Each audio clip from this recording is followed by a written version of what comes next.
Hi everybody, it's Mrs. Peffer, and I'm here to walk you through the steps of creating an online citation. These are probably the hardest ones that you'll have to do because the information isn't always in one place.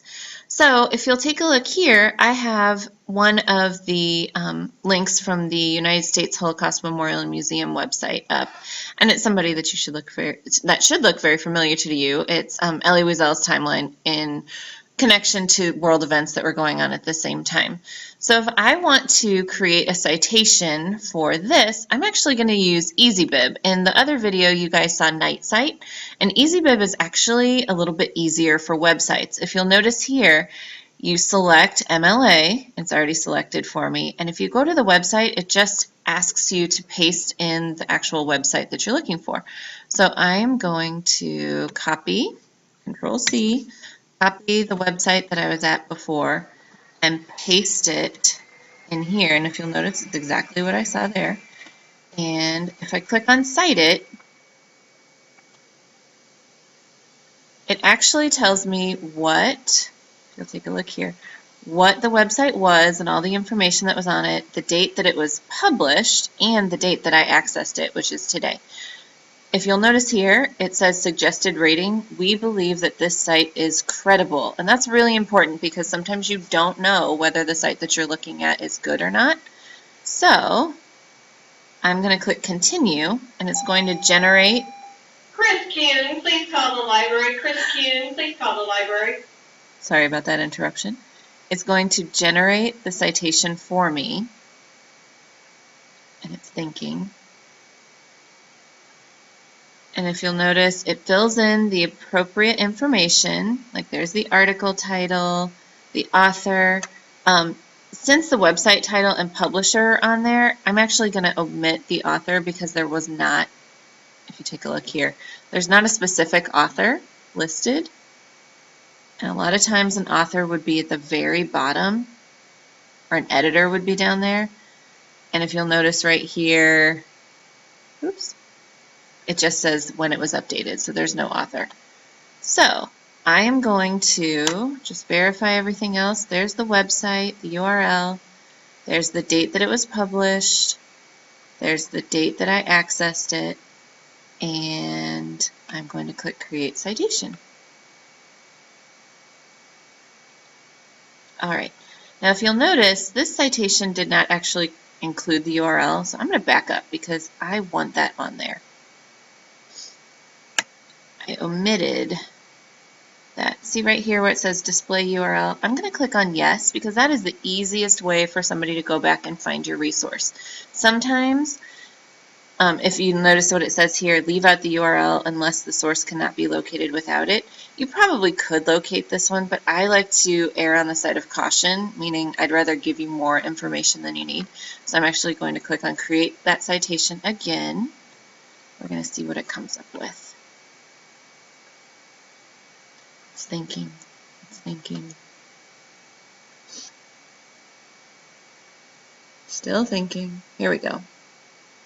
All right, now that looks pretty long, but if you'll notice, you could actually type in that website as a teacher or as a fellow researcher, and it would take you directly to where you needed to go. So I am going to copy this. And I'm not plagiarizing because this is just a citation. I'm going to hit Control-C.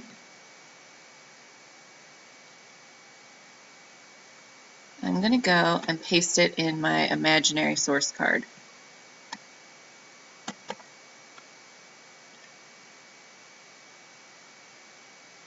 And it's not working.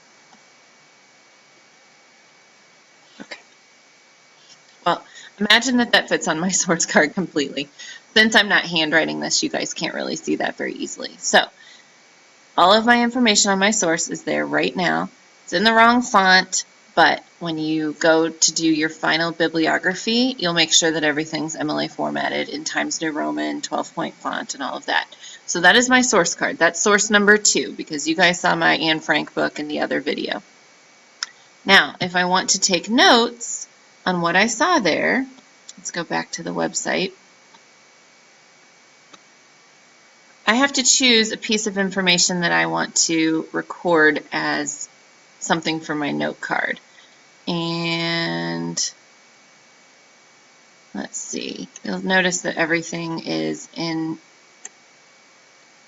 chronological order because it's a timeline. Here's information about Ellie and his family becoming residents of Hungary. 12-year-old Ellie begins studying the Kabbalah. Let's see. I'm going to write down this piece of information. In 1944, Ellie is 15 when he and his family are deported in May of 1944 by the Hungarian gendarmerie and the German SS and the police from Szeged to Auschwitz. His mother and younger sister perish. 2 older sisters survive. So I am going to write that on my source card, and I'm just going to put that in my own words. I'm not going to use a direct quotation because I don't need to. At age 15 in 1944, did I get that right? 1944, yes.